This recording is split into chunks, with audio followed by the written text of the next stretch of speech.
En el Instituto de Tecnología de Massachusetts. O sea, MIT.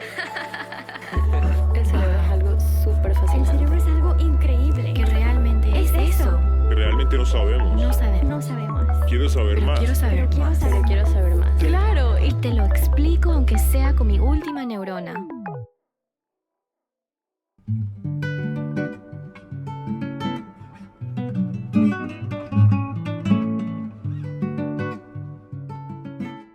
Bienvenidos a otro episodio de Mi Última Neurona. Soy Jessica Chomik Morales, host y productora del podcast, y hoy tengo el gran placer de entrevistarle al doctor Pablo Lanillos aquí en Madrid. Actualmente él es investigador principal en el Centro Internacional de Neurociencia Cajal, Consejo Superior de Investigaciones Científicas en España y en el Instituto Donders para el Cerebro, la Cognición y el Comportamiento en los Países Bajos. También es coordinador de varios proyectos internacionales, incluyendo Spike Friends, Deep Self y MetaTool. Muy bienvenido al programa. Esto es un gran placer hablar con usted sobre la inteligencia artificial, las implicaciones que tiene la neurociencia en la inteligencia artificial. Quiero saber un poco, big picture, cuáles son sus intereses. Bueno, muchas gracias por invitarme al podcast. Es un placer estar aquí. Realmente, por un lado, lo que yo muestro al público es entender el cerebro para crear nuevas tecnologías, ¿no? Ese es un poco el leitmotiv de mi grupo de investigación, pero por detrás siempre pienso que es la idea de entender por qué tomamos decisiones como las tomamos, ¿no? Al final hay una parte antropocéntrica del tema de la investigación, que es entendernos a nosotros mismos a través de la robótica, a través de la inteligencia artificial. Ok, ya. Leí un poco que lo que quiere saber más es sobre el aprendizaje de robots, inferencia activa, que después me va a explicar lo que es eso, el aprendizaje automático y la percepción corporal, y la interacción humano-robot, que es súper relevante hoy en día, ya que hay este boom, esta explosión de inteligencia artificial, y creo que la neurociencia, de hecho, muchos ramos de estudio se están yendo en esa dirección, de tratar de computacionalizar los experimentos, por decir. Sí. Pero, para empezar, antes de todo eso, ¿cómo fue que se interesó en esto?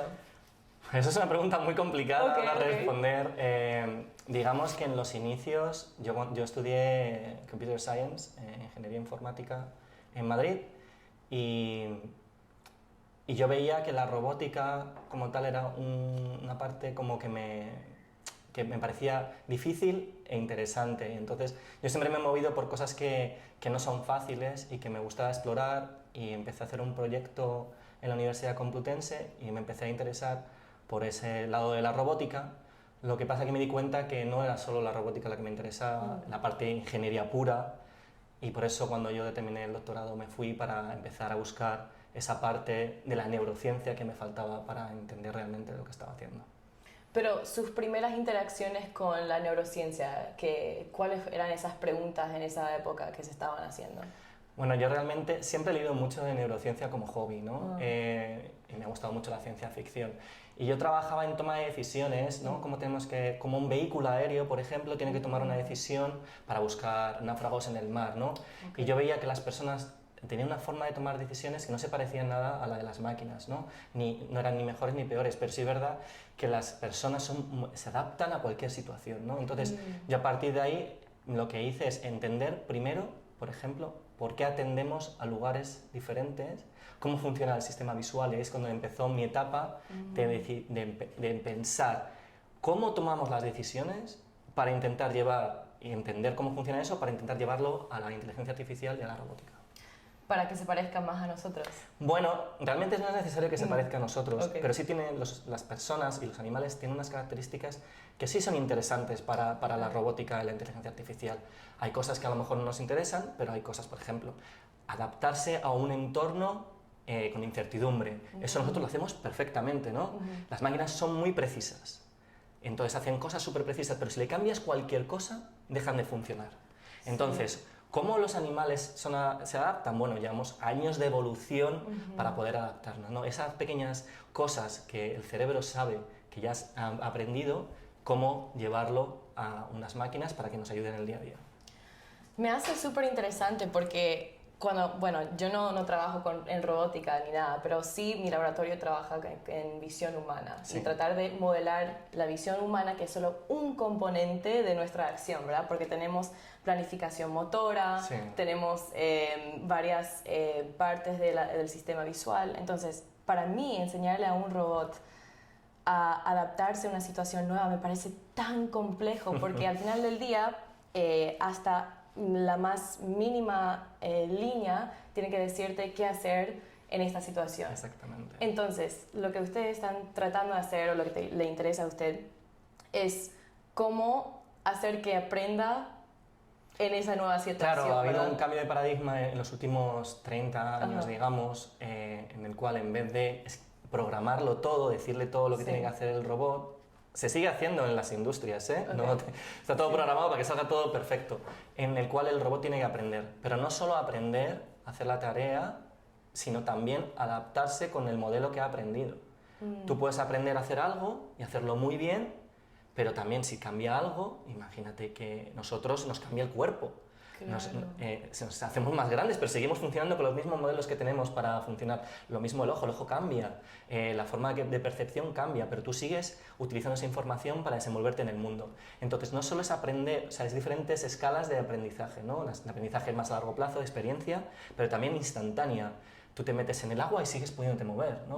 Claro. Ese cambio, esa adaptación de tus modelos al entorno es lo que nos interesa mucho a nosotros.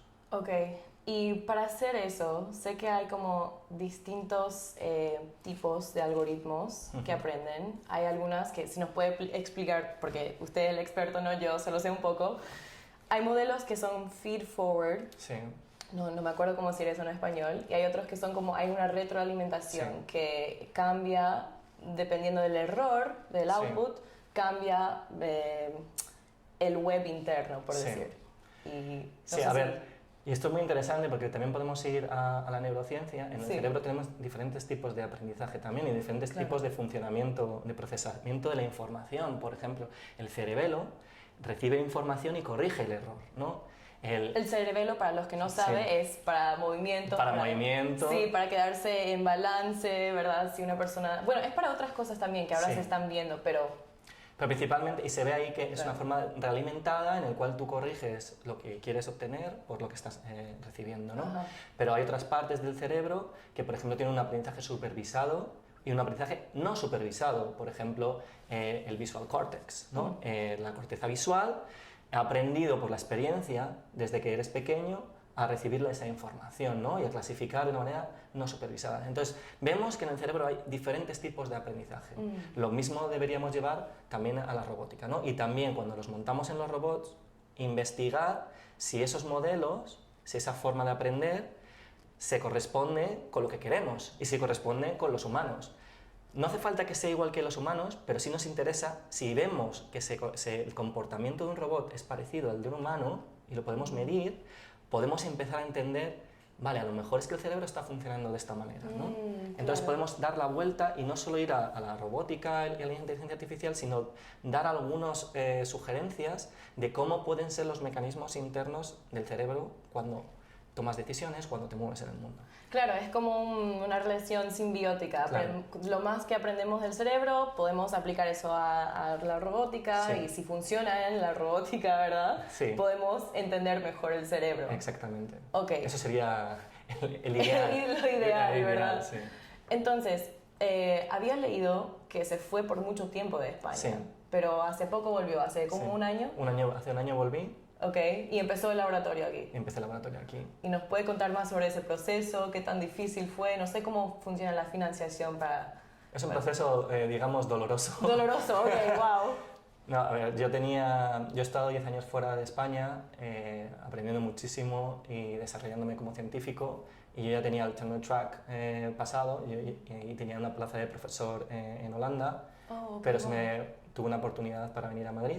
Y también por razones personales decidí venirme a Madrid y entonces pues te metes en el mundo de, venga, voy a crear un laboratorio desde cero en Madrid y en eso estamos.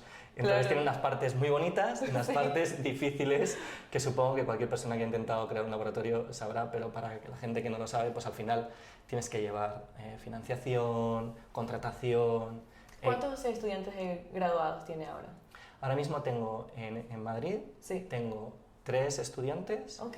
son- y en Holanda tengo 2 estudiantes. Ok, o sea, todavía tiene esa Sí, tengo posición. mitad y mitad, sí. Wow, ¿cómo funciona eso? ¿Viaja o...? Viajo, mucho trabajo online. Ok, que por suerte se puede ahora. Ahora se puede, Sí, ahora sí, como sí. cambió todo, ahora es normal y la gente está acostumbrada, los postdocs que trabajo en Holanda están muy acostumbrados a reunirnos online. Ok. No es lo mismo que trabajar también en directo, ¿eh?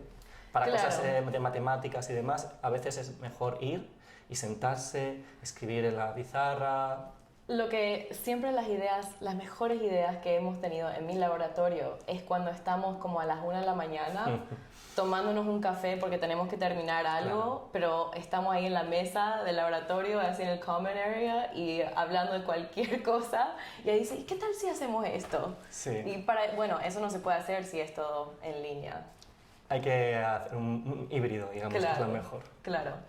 Bueno, pero cuando uno empieza un laboratorio nuevo, especialmente siendo tan joven, los estudiantes graduados que tienen van como empezar, sí, empujar. Así que ellos, lo que tenemos en la ciencia son niños, le decimos niños científicos. Tenemos abuelos científicos, es como una familia. Sí. De hecho, yo soy la nieta de Alison Gopnik, que es una persona súper reconocida en la ciencia. Bueno, pero volviendo a lo que estábamos Sí. hablando, vi también que era investigador visitante en el laboratorio de control aeroespacial Del MIT. del MIT. Sí. Sí, eso cuando empecé mi doctorado, Sí. hice una estancia en el MIT. A lo mejor la hice demasiado pronto porque yo ya tenía muchas ideas y llegué allí y vi un mundo nuevo de posibilidades, porque Wow. hay que pensar que la financiación del MIT no se parece mucho a la financiación de la Universidad Complutense de Madrid a nivel de investigación, ¿no? A lo mejor a nivel de profesorado está bien, pero a nivel de investigación es diferente. Yo venía de utilizar un vehículo aéreo en un dron, que se llama ahora mismo, en mi laboratorio y llegué allí y tenían 30 drones, 20 personas haciéndolos funcionar, un hangar gigante, entonces... ¿Qué tan grandes eran estos drones? Porque ahora, o sea, yo me imagino eran son pequeños, Ah, ok, ok. eran pequeños. Era cuando se empezó con Jonathan P. Howe, que empezó todo el mundo, todas las ideas de control de los vehículos aéreos, y yo la verdad es que fue una experiencia maravillosa. Wow. Sí, aprendí tanto que cuando volví llegué y dije, hay que revolucionar la investigación en mi laboratorio. Sí. Y me dijeron, espera, tranquilidad, sí. porque llegué con muchas ideas, pero bueno, ese fue el comienzo de mi doctorado y lo que luego, todos los algoritmos que yo aprendí, que es cómo funciona el procesamiento de la información, son los que van luego a guiar también la parte neurocientífica. ¿no? Ya. Para ser más específica, en su tiempo de MIT trabajando con esos drones, ¿qué exactamente estaban intentando hacer? O sea, ¿usted trabajaba por el lado de codificar para que vuele o para que reaccione? Lo que yo trabajaba, que es lo que trabajé en el doctorado, era cuáles las decisiones óptimas que tiene que tomar el vehículo para encontrar una persona en el mínimo tiempo posible. Es decir, por ejemplo, hay un accidente en el mar y tú tienes que enviar una serie de drones. Sí. Entonces, ¿cómo tienen que sobrevolar el espacio Sí. para minimizar el tiempo de Ser encontrar... más eficientes. Exactamente. ¿no? Me imagino, volviendo al tema del sistema visual, Sí. ¿verdad? En un océano tenés muchas olas, es todo como muy similar el área visual, o sea, encontrar una persona es sumamente difícil, o sea, ¿qué son los factores, por decir, más simples de encontrar una persona? ¿Qué realmente es una línea que no esté concuerdo o una forma que no esté moviendo como la ola? Bueno, o sea, lo puedes pensar de modo visual, si lo ves o no lo ves, ¿no? Pero también lo puedes pensar dónde puede estar. ¿Dónde puede estar esa persona? Lo mismo que cuando tú buscas las llaves, ¿dónde pueden estar las llaves? No están en todos los sitios. Claro. Lo mismo cuando haces, y eso es lo que vimos, que es cuando empecé a mirar un poco la parte neurocientífica, los drones tenían un mapa de dónde puede estar esa persona que utilizaban para recorrerlo, Pero yo dije, los humanos hacemos algo más, ¿no? Sí. Y por ejemplo, los humanos, si tú le preguntas a una persona que busque una botella azul, Sí.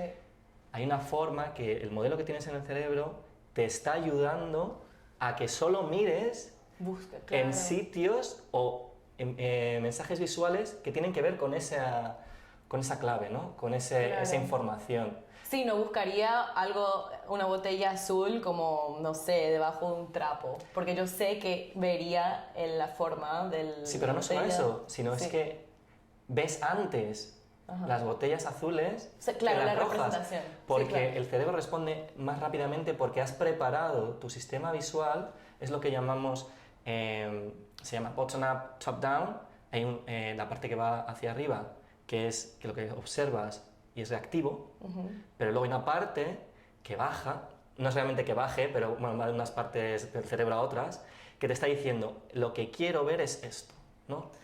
Para explicar mejor, para los Sí. que no sepan, ¿cómo en español se dice top-down? De arriba de abajo. arriba abajo. Ok. Tenemos como el corteza prefrontal, que es todo decisiones ejecutivas y Sí. no sabemos muy bien lo que pasa ahí. Pero lo que quiere decir el doctor también es que si es de arriba hacia abajo, es que ya tenemos una representación de lo que estamos buscando, Sí. versus ingresar toda la información de abajo, como lo que está viendo nuestros ojos, formar después la imagen y después saber que es una botella Exactamente. azul. Entonces esos dos trabajan en conjunto, es más eficiente. Eso ha sido una de Sí. las cosas más importantes de neurociencia que Sí. se ha descubierto y que luego si vas tirando el hilo, que es un poco los algoritmos que hacemos aquí, cómo hacemos esas funciones de procesamiento de información, que te va diciendo cosas muy curiosas, ¿no? Claro. Y por ejemplo, si tú... Hay una cosa que, si quieres hablamos un poco de inferencia activa, Sí, sí. se basa todo en ese postulado, ¿no? En el postulado del top-down, bottom-up, pero también en que el cerebro trabaja como una máquina bayesiana. Significa que utiliza información para saber lo que está ocurriendo, ¿no? Tienes un modelo, esa es la parte más impresionante. El cerebro parece que tiene un modelo del mundo. Esto puede ser muy normal si lo contamos verbalmente, pero descubrir que tiene un modelo del mundo, ha habido mucha discusión a lo largo de los años, ¿no?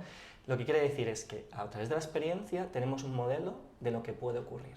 ¿Qué La significa? probabilidad que va a ocurrir algo. Es que incluso más, es que podemos predecir lo que vamos a ver. Sí. Podemos predecir lo que va a ocurrir cuando movemos una mano. Es más, cuando tú mueves el ojo, antes de que muevas el ojo, ya la retina está cambiando a la información que vas a ver después. Wow. Es decir, el cerebro es un sistema predictivo y para predecir tienes que poder tener un modelo del mundo. Eso es un cambio increíble a la hora de entender cómo funciona el cerebro, ¿no? Todo esto son teorías que tienen muchas evidencias, pero no voy a ser que de repente mañana llegue a una publicación y diga no tenemos un modelo en el cerebro, ¿no? Pero eso es lo que nos dice la evidencia, es que en el cerebro tenemos un modelo del mundo, entonces podemos predecir. Claro. Se ha desarrollado de tal manera que todas las capas del cerebro lo que intentan es predecir la recompensa, predecir el daño. Todo eso es un sistema de predicción, ¿no? Para mí es una de las palabras más claves en el cerebro. Y eso ayuda con eso activo que tiene que hacer el modelo o un Sí. robot, tiene que tener un modelo ya también del mundo, Claro. de alguna manera, del mundo que está tratando de... Sí, a lo largo de Claro. desde tu infancia vas aprendiendo. Por ejemplo, en los gatos se ha visto que hasta los 6 meses desarrollan su parte visual, ¿no? En los humanos pasa lo mismo, aunque hay partes ya que están conectadas por evolución, pero al final has aprendido un mundo y ese modelo es el que vas a utilizar para desarrollarte. Y aquí es donde viene la parte más, digamos, que me parece más interesante para gente que no conoce las teorías de codificación predictiva o de inferencia activa. Tú puedes tener un modelo del mundo y observar algo, ¿no? Y dices, vale, es que esto no se ajusta a lo que yo creo, ¿no? Llamamos creencia, pero no es una creencia religiosa, es un belief, que es un poco lo que tú predices, ¿no? Entonces tienes dos opciones, y esta es aquí donde viene el quid de la cuestión. Puedes cambiar lo que tú crees que estás viendo, por ejemplo, hablamos de la botella azul. Tú quieres ver una botella roja, pero lo tú que estás viendo es una botella azul, ¿vale? Lo que puedes decir es, no es una botella roja, es una botella azul. Cambias tu percepción del mundo. Pero también puedes hacer otra cosa. Dices, no, es que yo quiero ver una botella roja. Entonces lo que haces es quitar la botella azul y poner una botella roja. Esa es la base de la inferencia activa. Es que realizas una acción para ajustar la realidad a lo que tú piensas. Claro, bueno, es lo mismo con muchas cosas. Si yo tengo una creencia de un valor, ¿verdad? Pero mis acciones no reflexionan mi valor, o cambio mi valor para que reflexione lo que estoy haciendo en el mundo real, o cambio mis acciones para que refleje mis valores. Exactamente. Eso es un poco más alto nivel, pero si vamos a la percepción del cuerpo, por ejemplo, hicimos un experimento que es muy famoso, que es la mano de goma. Si tú pones una mano de goma que está en un sitio diferente que a tu mano, lo que vimos es uno de dos. O crees que tu mano está desplazada, que eso es lo que ya se conocía desde Matthew Botvinnik hace muchísimos años, pero también hemos visto que intentas mover la mano. Existe un movimiento que tú no te das cuenta, que intenta ponerte tu mano en la mano que estás viendo, y se ve mucho en un experimento de una amiga mía en Roma, que cuando te pones en realidad virtual y no se ajusta muy bien tu cuerpo a lo que estás viendo en realidad virtual, tú haces un pequeño movimiento para ajustarte y sin darte cuenta. Entonces, ¿qué quiere decir? Que no solo conscientemente, pero sino a bajo nivel, estás haciendo acciones para que se ajuste los datos, o sea, el mundo, a lo que tú has aprendido. ¡Wow! ¡Qué increíble! ¿Por qué esto es interesante a nivel de robótica? Bueno, porque esto es una de las estrategias principales para adaptarte al mundo, ¿vale? Entonces, esos pequeños ajustes. Esos pequeños ajustes son los mismos que nosotros montamos en los robots para ver cómo se adaptan a situaciones que son nuevas. Entonces, para resumir, en nuestro laboratorio hay una assumption, algo que ponemos como definido de antemano, que es que el cerebro siempre intenta ajustarse a la realidad, ¿no? Aproximar la realidad. Y entonces es lo mismo que hacemos en los robots. Ok, pero hay que crear como un sistema que haga eso. Claro, hay que crear un sistema que aprenda y cuando tienes ese modelo ya lo puedes utilizar. Bueno, siguiendo esta línea de pensamiento, cuando hay que, por ejemplo, en situaciones morales, por decir, que sé que capaz eso es muy complejo en este... A ver, hay gente investigando este tema en situaciones morales. Yo todavía no me atrevo. Hay que ser un poco humildes a veces, y yo, como no es mi campo, no me atrevo tanto a entrar a situaciones morales, pero sí puedes extrapolar las ideas. Claro, pero igual usted está aportando a esta área, creando, no sé si está creando los robots, pero creando estos modelos que si están aprendiendo activamente, capaz se puedan usar para autos autónomos o drones también, que se usan en varias situaciones, no solamente para rescatar a las personas, sino también para matarlas, por ejemplo. Sí, eso es una buena pregunta. En situaciones de guerra. Entonces, quiero saber cuáles son las implicaciones éticas, si es algo que ustedes están considerando mientras que están... Sí. A ver, normalmente en los algoritmos teóricos que realizamos, las consideraciones éticas están todavía muy lejos, ¿no? Pero para estar en neurociencia, intentar entender el cerebro, todo está muy relacionado con los humanos. Es más, lo nuevo que estamos haciendo en el laboratorio es utilizar estas técnicas para dispositivos robóticos que están conectados a los humanos, ¿no? Y ahí empiezan a haber situaciones éticas muy importantes. En el caso de los vehículos aéreos es sencillo, tú puedes desarrollar una aplicación civil o puedes hacer una aplicación militar desde el inicio de tu investigación.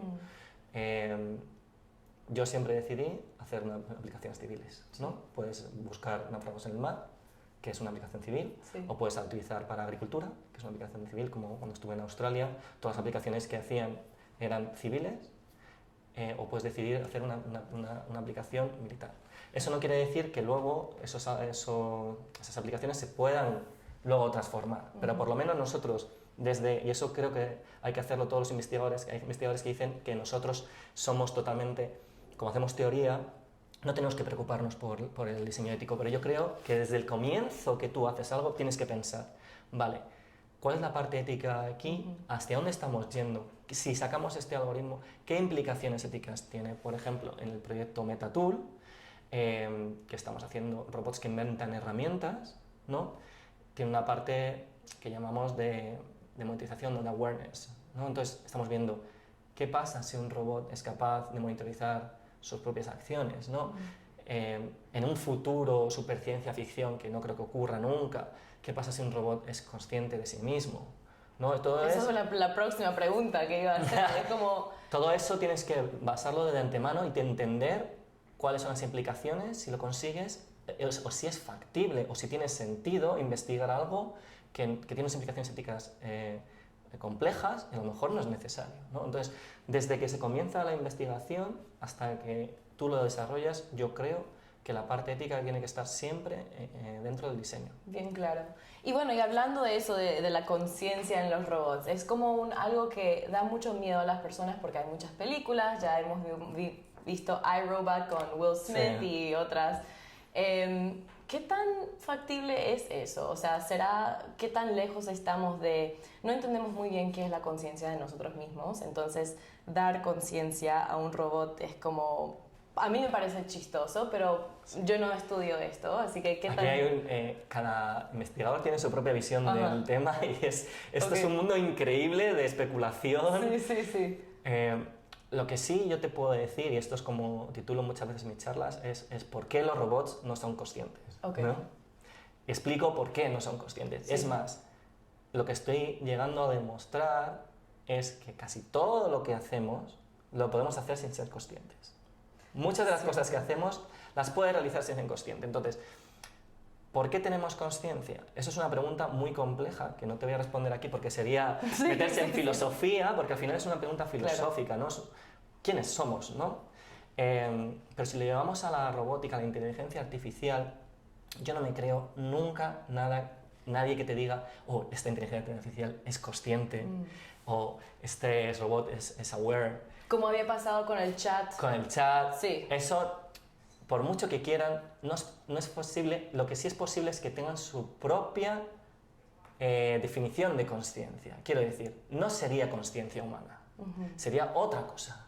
Los robots pueden ser aware o conscientes de sus propias acciones, pero no tiene que ver nada en absoluto con la consciencia humana o de cualquier no humano, animal, ¿no? Animal, claro. O sea, es que es importante diferenciar que cuando nosotros a veces hablamos de consciencia sintética, no es lo mismo. Hay modelos que intentan asemejarse, pero todavía nadie tiene la clave para eso. Y en el futuro, lo que dicen algunos investigadores, no solo yo, es cuál es el sentido de hacer robots conscientes como los humanos, si podemos hacer solo coger las cosas que nos gustan del procesamiento del cerebro, que tengan sentido para hacer robots más seguros o robots que pueden estar con las personas, adaptarse más.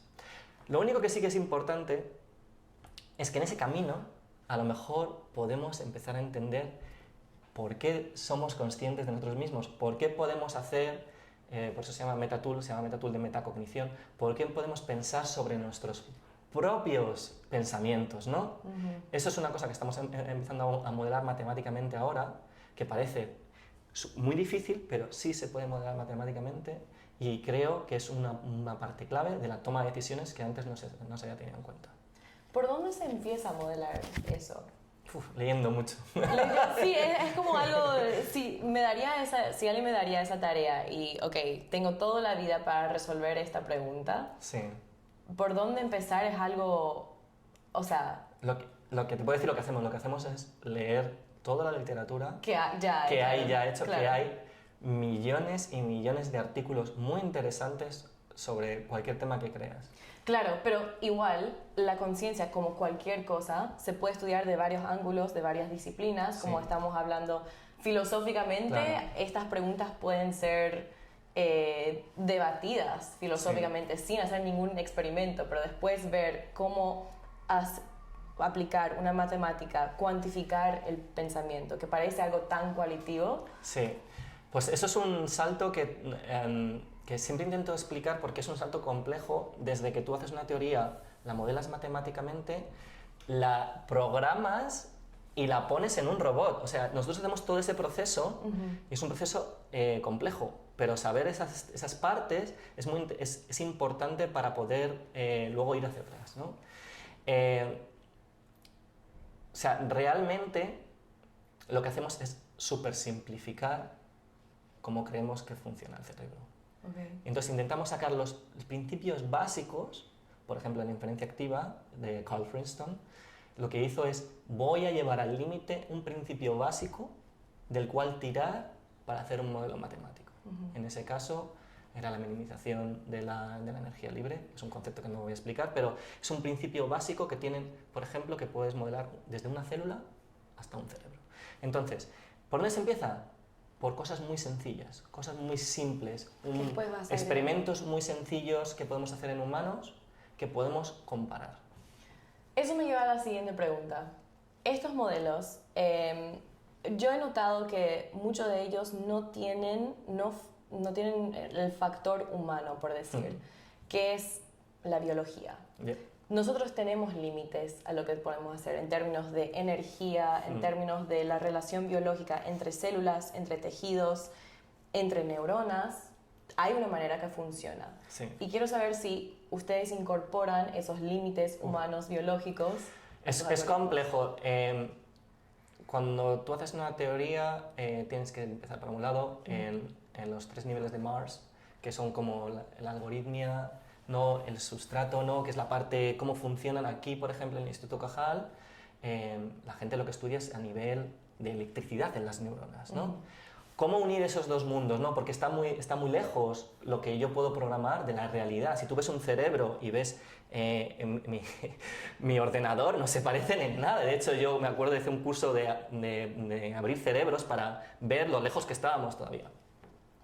Bueno, pues es poco a poco. Por ejemplo, estamos con el proyecto SpikeFriends, en la continuación, lo que estamos haciendo es cómo estas teorías matemáticas podemos llevarlas a impulsos eléctricos, ¿no? En vez de redes neuronales, que son las estándares que ahora mismo todo el mundo habla, podemos ir a redes neuronales que se parecen un poquito más a las que son en el cerebro. A lo mejor todavía no estás llegando a la química, pero sí estás llegando a lo que llamamos spikes, ¿no? A pulsos, que tienen una especie de... envían energía a las neuronas para comunicarse. Las neuronas, o sea, es algo tangible, uno puede ver. Sí, eso. se puede medir y se mide. Claro. Puedes medir en una neurona, cuando manda la información, hace una especie de descarga, ¿vale? Que llamamos spike. Pero en estas neuronas artificiales... No, me refiero, esas son las neuronas reales. Ok. En las neuronas reales eso es lo que observamos. Claro. Esto podemos hacerlo en neuronas artificiales. Claro. Entonces, una de las líneas que estamos haciendo para intentar acercarnos más a la realidad es, vale, pues vamos a intentar hacer estas teorías que tenemos de inferencia activa, de movimiento, de toma de decisiones, pero con un sustrato que se parece más a las neuronas reales, ¿no? Me fui en el 2019, que parece hace mucho tiempo ahora, en Chicago, era la conferencia de Sociedad para Neurociencia, que es gigantesca. Sí. Y una de las charlas principales era crecer de células madres un organoide de un cerebro, básicamente, que no es un cerebro, pero se puede hacer un organoide, ¿verdad? Y me acuerdo, estaba hablando con mi papá, súper emocionada por el teléfono. Mira, podemos hacer esto y podemos como derribar diferentes poblaciones de neuronas en lo que estaría en un cerebro de verdad. Sí. Y qué interesante. Papá me escuchaba, él es muy juicioso. Me dice, ¿sabes qué? Pero ¿cómo vas a enseñar? No tiene nada de experiencia ese cerebro. Eso es una pregunta muy interesante. Sí. Y yo que he estado en el proyecto Human Being Project, europeo, que ha terminado, y uno de los principales problemas es ese. Sí. ¿Cómo aprende? Porque si no tienes experiencia, por mucho que tú construyas algo, tú imagínate que haces una copia perfecta del cerebro, pero tiene... O sea, la estructura, ¿verdad? La estructura, pero con la estructura no te da todo. Necesitas la información. Y lo mismo, pero con los organoides es una cosa muy interesante que se está ya haciendo bastante avanzado.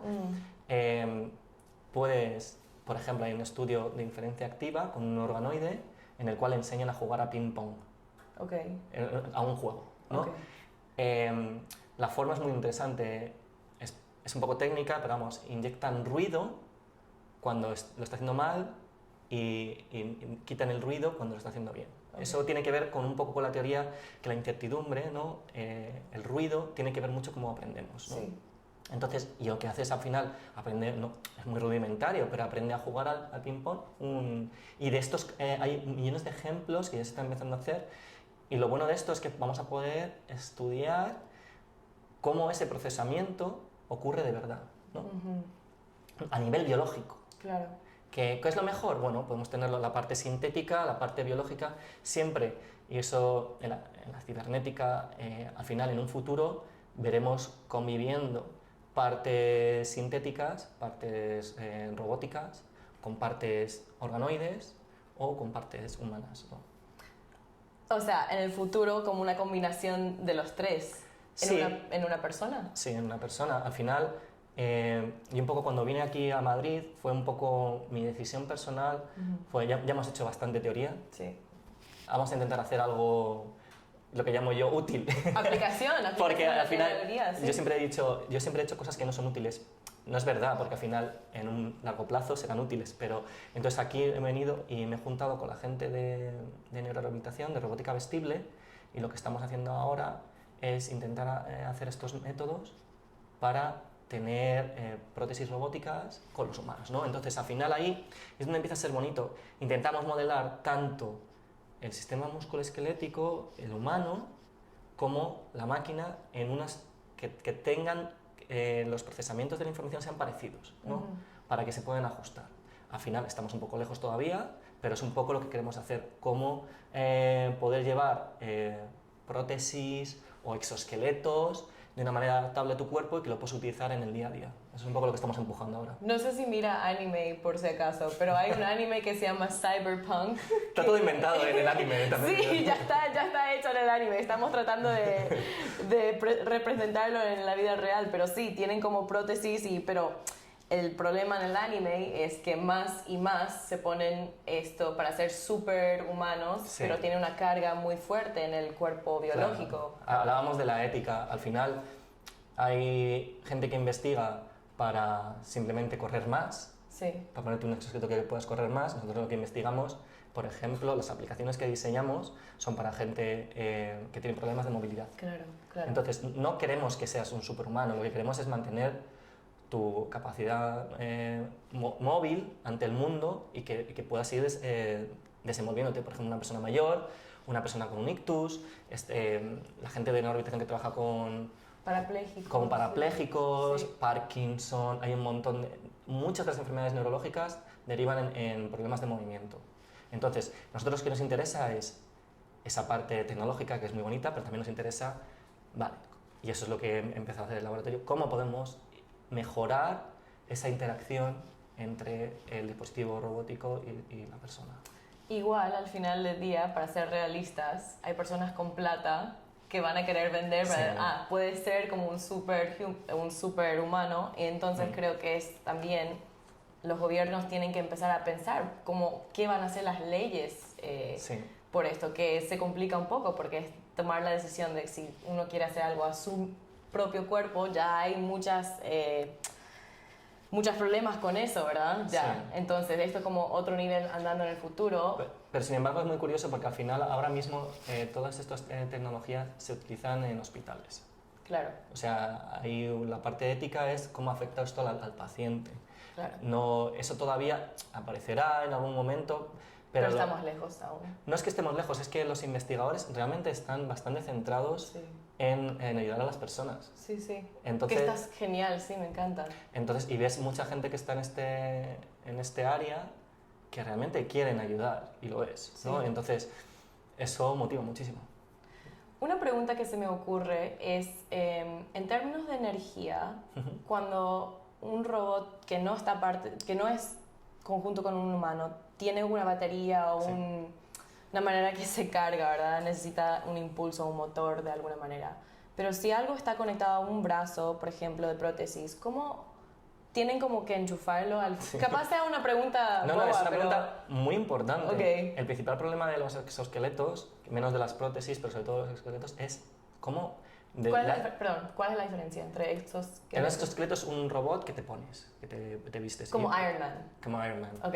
Y una prótesis es, por ejemplo, te falta una mano, te ponemos una mano, ¿no? Sí, pero ¿se puede quitar o ya está como con los nervios conectados? Hay de todo, pero normalmente te lo puedes quitar. Ok. Pero sí se puede hacer invasivo o no invasivo, ¿vale? Ok, Entonces, uno de los grandes problemas es la batería. claro.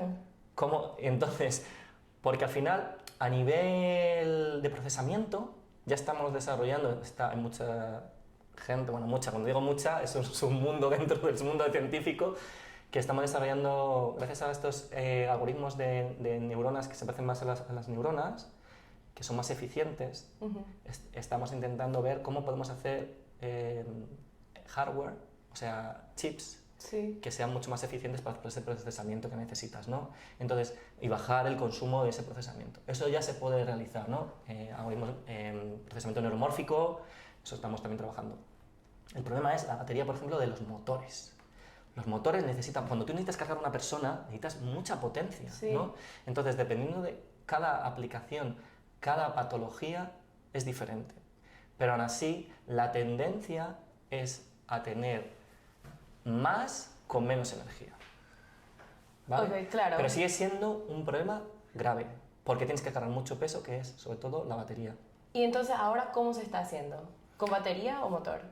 ¿O los dos? O sea, el motor está conectado a la batería. Ok, sí. Entonces, si tú lo quieres llevar en tu casa, tienes que llevar una batería que es como... Y es pesada, ¿no? Es pesada. Sí. Entonces, al final todavía, por eso lo que decimos es que todavía no puedes utilizarlo en el día a día. Puedes ir al hospital y utilizarlo, hay prótesis pasivas o hay exoesqueletos pasivos. Se llaman exoesqueletos, no deben llamarse exoesqueletos, pero pasivos significa que no tienen actuación, que simplemente funcionan por muelles, ¿no? Entonces te ayudan. Y eso sí, ya se empieza a utilizar en las factorías, se empieza a utilizar en el día a día, pero los que son activos, todavía hay un problema con la alimentación de la energía. Y también, por leyes de termodinámicas, sí o sí, cuando está funcionando, va a producir calor. Sí o sí. Y entonces, no es que todo el día puedes usar... Claro, o sea, nosotros podemos sudar, ¿verdad? Pero Claro, entonces hay una tendencia a cambiar los materiales, a hacerlos más blandos... todo esto se está desarrollando en paralelo, pero también te quería decir que eso es para mover una persona, que es una aplicación muy específica, pero si tienes un implante coclear, ¿cuál es la energía que necesitas para eso? Un implante óptico, ¿cuál entonces es la energía que necesitas para eso? Ya, a ver, llevamos años con marcapasos en los corazones, hay cosas que no necesitan tanta energía, pero hacen una diferencia increíble, sí. Claro, entonces... Sí hay aplicaciones, por eso muchas veces hay que estudiar en qué aplicación lo vas a estar desarrollando esos algoritmos o esas teorías para implementarlo y cuáles son los requisitos y cuáles son los challenges, ¿no? Los desafíos. Y cada uno tiene su particular... grupo especializado para resolver claro, eso. Ese es el problema. Al final, de todas maneras, al final todos los investigadores buscamos la teoría genérica que englobe a todo, ¿no? Pero muchas veces luego cuando vas a aplicación tienes que ajustar. Que ajustar, claro. Eso es algo que creo que no es un mito, pero es como no se reconoce tanto en la población general que, por ejemplo, si uno dice, sí, soy neurocientífico, no significa que uno sabe toda la neurociencia, como de la neurociencia del amor y la neurociencia de toma de decisiones y también la neurociencia del deporte. La neurociencia del sistema inmunológico, que eso es una cosa que está novedosa, cómo influye el sistema inmunológico a tu cerebro, ¿no? Claro. Eso es no todo el mundo sabe de eso, yo no sé de eso. Sí, y por eso tengo varios invitados que cada uno se especializa en algo. En mi laboratorio, uno diría, es un laboratorio de visión humana y cómo computacionalizar eso, ¿verdad? Pero cada persona que está en mi laboratorio está respondiendo una pregunta mucho más pequeña de dónde en el cerebro está pasando este sistema que es parte del sistema visual, ¿verdad? Porque nosotros lo que queremos hacer es llegar al borde del conocimiento humano en esa área tan específica. Claro, al final son complejas las investigaciones, pero luego a partir de ese pequeño, al final, la teoría del todo no existe como tal, pero sí es verdad que hay principios de la naturaleza que sí se pueden estudiar, de los cuales salen todos esos procesos, ¿no? Aunque sean derivados en procesos muy específicos para diferentes cosas, pero sí sabemos que pueden estar gobernados por un principio más general, ¿no? Claro. Eso es importante. Voy a mirar otras preguntas que tengo para que usted nos divagamos, pero súper. A ver, ya hablamos de eso, ya hablamos de eso también. Ok. ¿Qué espera que sea el impacto más significativo de su investigación en la sociedad en la próxima década? Es una pregunta interesante.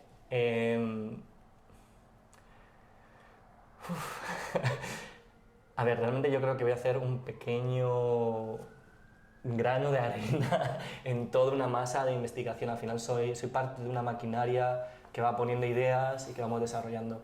Yo sí que quiero que en los próximos 10 años, por lo menos, a mí me gustaría que toda esta teoría que hemos desarrollado, estudiando toda la parte teórica de Carl Fredstone y cómo desarrollarlo en la tecnología, a mí me gustaría poder tener dispositivos robóticos utilizando estas teorías y que estén siendo utilizadas en entornos con humanos, ¿no? Por ejemplo, a nivel de robótica vestible, ¿no? Eso sería uno de las cosas que me gustaría hacer, que es mejorar la actual forma de interactuar de las máquinas con los humanos a nivel corporal. Y ya a largo plazo, a muy largo plazo, mi visión real es cómo podemos hacer que los robots perciban y actúen como las personas, ¿no? O que se parezcan, ¿no? Eso sería una de mis empujes hacia el futuro, ¿no? Me parece increíble esa meta me parece increíble, pero una de las cosas que pienso es cómo le das a un... Nosotros siempre hacemos las cosas mal. Siempre, como los seres humanos. Pero eso es lo mejor. Sí, somos increíbles, ¿verdad? Como máquinas biológicas increíbles que... O sea, hice un video hace poco de todo lo que... Me fascina todo lo que tiene que suceder para que lata un corazón una vez. Pero no es solo una vez, es toda la vida. Y no es solo el corazón, es los pulmones y la piel que nos protege, pero también se quema y cosas así. Entonces, cuando a mí me dicen, sí, o sea, crear un robot que se parezca a un humano es como, ¿cómo le das un filtro humano en el sentido que también erra de manera humana? Pues es que el error es una de las características más importantes de las personas. Sí. Y es importante que lo tengan los robots. Pueden errar en el laboratorio, en simulación, de hecho se equivocan. Otra cosa es que luego, a la hora de cuando ya ha aprendido, para una aplicación con humanos no puede tener errores. O por lo menos tiene que saber que si hay un error, tiene que predecirlo, ¿no? Claro. Eso es lo que estamos trabajando. ¿Cómo predices que puedes tener una situación que te puede llevar a un problema, ¿no? Eso es un poco la monitorización de tus propias decisiones. Pero yo digo como en sentido, por ejemplo, si hacemos unos robots como el iRobot, ¿verdad? Un robot que realmente camine como humano, todo eso, de vez en cuando se tiene que caer, de vez en cuando se tienen que olvidar las cosas. Entonces, en el eso algoritmo... no les permitimos a los robots no les permitimos equivocarse, ¿no? Claro. Y, por ejemplo, si tienes un coche autónomo, no le puedes permitir depende de qué equivocarse. tipo de robot. Pero bueno, pero podemos hacer un poco, llegar a un consenso, ¿no? La precisión de la robótica y la adaptación de los humanos, ¿no? Hay los mejores ejemplos siempre los encuentro en el cuerpo. Como te he dicho, las manos, tú te puedes poner otro dedo y lo integras en tu mundo. Tú te quitan, no ves esta mano y ves otra que es de goma y Pero si lo tocan... Y en menos de un minuto es tu mano. Sí. Eso un robot es imposible que lo haga. Claro. ¿No? Entonces, pero es interesante por qué el cerebro es tan plástico a todos los niveles de escalas temporales, ¿no? A nivel de aprendizaje, pero también instantáneo. Tú ves de repente una mano que no es la tuya. Yo me acuerdo de un experimento con la realidad virtual que una persona me dijo, ¡hala! ¿Cómo habéis conseguido modelar mi mano? Y yo le dije, y al rato, después del experimento, dije, no es tu mano, es una mano genérica. Dices que habéis puesto hasta mi anillo y no sé qué. Y dije, hola. O sea, esa persona veía exactamente. Eso es una... ¿Por qué tenemos eso? Porque erramos, porque nos chocamos. Entonces tenemos que estar adaptándonos todo el rato a situaciones de incertidumbre, que no sabemos todas las variables del mundo, ¿no? Eso es lo que a mí me gustaría llevar, aparte, cuando digo percibir y actuar como los humanos, me refiero a eso. No me refiero a tener el humano general como tal, sino esos mecanismos que nos van a ayudar. Que hay una máxima en la robótica que Cynthia Bretzal, del MIT, de Media Lab, hace muchos años, ya puede ser, en ciencia va a ser miles de años, ¿no? Dijo, yo quiero un robot en cada casa. ¿Por qué no tenemos un robot en cada casa? Porque no son todavía capaces de adaptarse. no son seguros del todo, no tienen ese soporte.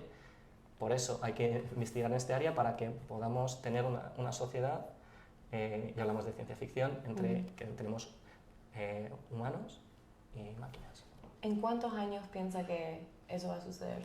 A ver, ya está pasando. Sí, pero Y claro, poco a poco, tenemos es como el Alexa y todo. En inteligencia artificial ya está pasando, ¿no? Sí. Cuando robótica es la que actúa en el mundo, ¿no? Sí. Es más lento porque interactuar con el mundo es algo que todavía no está resuelto.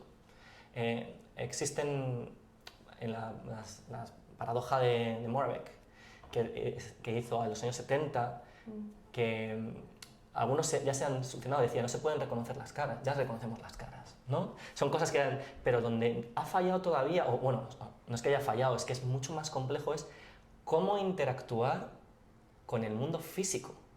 Es ahí donde todavía ChatGPT no puede interactuar con el mundo físico, todavía. Ahí es donde está la barrera. Sí. Por eso todas estas investigaciones que hacemos nosotros nos interesan mucho, ahora que se habla mucho de inteligencia artificial generativa.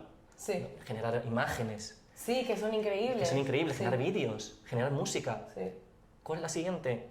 Para mí, la siguiente barrera a romper, generar movimiento. Claro. Ahí es donde nosotros los humanos ganamos. Ahí es donde ganan los animales.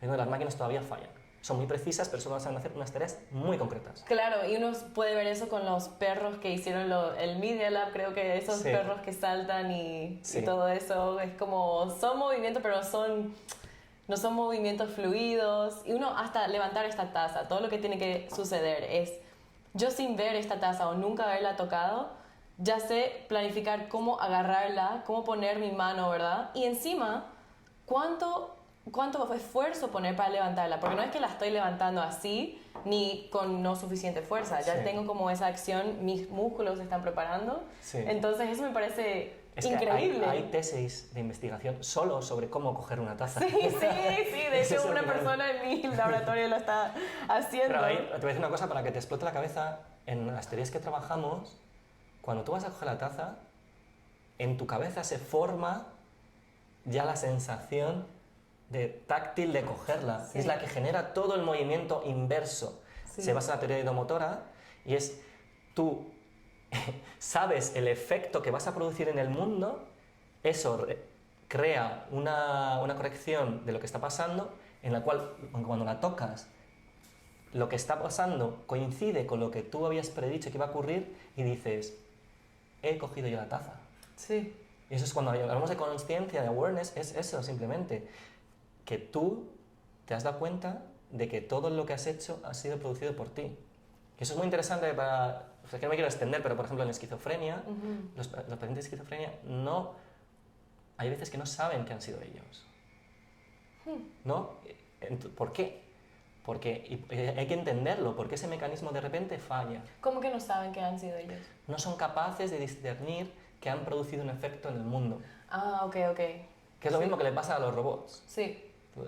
Los robots no son capaces de saber que han hecho una acción en el mundo. Y eso es lo que estamos intentando arreglar, ¿no? Eso es una parte, cuando hablábamos de consciencia, esa Sí. es la parte que es interesante. Por última pregunta, Sí. usted ha hablado de 2 laboratorios que está manejando y varios proyectos internacionales. Sí. ¿Cómo hace para manejar su tiempo? Esto es Mal. algo más personal, por decir. Muy mal. Mal, ok. Pero tiene tiempo La para... gestión del tiempo es horrible. Y además he tenido una niña Ah, felicidades. y mi gestión del tiempo es, no lo sé. No te aseguro cuando llego, o sea, Pero- simplemente me acuesto y por la mañana me levanto y hago cosas. Es día a día. Lo Es toma día a el día, es ok. día a día. Apago fuegos día a día. Es complicado la gestión. Apago fuegos día a día. He escuchado eso mucho. Sí, es como uno empieza acá, oh, ok, otro acá. No, Pues pero... es compleja porque al final, desde que empecé el laboratorio en España, la mayoría del tiempo la ocupo en apagar fuegos y hago menos ciencia como lo que nosotros llamamos ciencia, que es ponerte a pensar una idea, escribir las matemáticas o ponerte, bueno, ya ponerte a programar el robot, ya, o sea, ya me olvido, pero bueno, por eso al final llevas un laboratorio en el cual cada persona tiene su parte de trabajo. Al final empezar un laboratorio tiene una parte más compleja y sobre todo si llevas varios proyectos internacionales no llegas a nada, al final tienes que pedir perdón porque hay cosas que no llegas, pero poco a poco se van resolviendo las cosas y nada, simplemente hay que sacar tiempo donde se puede. Sí. Y con eso, ¿tiene algún consejo para los chicos que estén mirando? Hay muchos estudiantes ahora que capaz quieran entrar a la rama en donde está usted. Sí, a ver, a mí me parece un área apasionante, sobre todo la ciencia interdisciplinar que hacemos nosotros me parece apasionante, pero al final tiene eso que no sabes de nada, ¿no? Sabes de todo pero no sabes de nada. Yo recomiendo a todo el mundo que le guste este área que si quiere hacer investigación, que no se lo piense, que lo intente, que siempre hay tiempo para cambiar y volver a otro trabajo. Y sobre todo, mi recomendación es que se formen bien matemáticamente si pueden. Todos lo que trabajamos al final tiene la misma base matemática, ¿no? Si tú tienes eso ya cogido, sobre todo en inteligencia artificial, vas a tener un desarrollo profesional increíble. Faltan ingenieros. Sobre todo hay sitios, por ejemplo, en el MIT seguramente atraerá mucha gente de muchos sitios, pero en otros lugares no es tan sencillo encontrar gente formada. Entonces, si tú quieres tener un futuro interesante en el área de inteligencia artificial, este es un campo muy bonito. También se trabaja mucho, también te digo, pero yo recomiendo a todo el mundo que lo pruebe, que siempre hay tiempo para cambiar. Exactamente, y eso lo hemos visto en otros episodios también, con otros invitados cambiando de carrera a mitad de vida, o incluso conmigo, que me cambié de la neurociencia a la divulgación de la neurociencia. Claro. Así que, bueno, muchísimas gracias, doctor Lanillos, por la conversación súper interesante, aprendí muchísimo. Y bueno, si quieren, si le pueden mandar un mensaje a los chicos. Sí, pueden escribir lo que quieran y preguntarme sí. lo que necesiten. Dale, muchas gracias de nuevo. Placer.